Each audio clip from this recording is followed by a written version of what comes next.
Guys मी विशाल. हा plot पाहू शकता तुम्ही. मध्ये आहे. क्षितिज पाटोळे यांचा प्लॉट आहे. ह्या बागेला कम्प्लीट आता 6-7 महिने झाले. ते तुम्ही पाहू शकता. ह्याला पाणी किती आहे त्या 1 2 3 4 5 6 7 8 9 आणि हे एक म्हणजे 9 सर्रास 9 पाणी आहे त्या ही प्लॉटला पाहू शकता. आणि जरासा ह्या प्लॉटवर करपा ही आलेला आहे. यासाठी आता मी फवारणी देणार आहे करप्यासाठी नेटिव्ह. त्यापायी हा करपाही कंट्रोल होईल. तुम्ही घड पाहू शकता. घड चांगलं निसवून व्हायला लागलेली आहे आणि वादी सुद्धा चांगली आहे ह्याची ह्या प्लॉटची.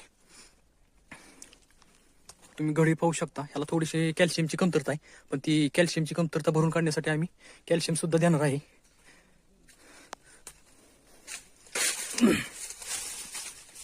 जर तुम्हाला आणखीन जर माहिती हवी असेल केळी पिकाबद्दल तर तुम्ही मला कॉन्टॅक्ट पण करू शकता. मी डिस्क्रिप्शन बॉक्समध्ये नंबर देतो तुम्हाला. त्याच्यावर तुम्ही कॉन्टॅक्ट करा. आणि हा जर व्हिडिओ तुम्हाला आवडला असेल तर ह्या व्हिडिओला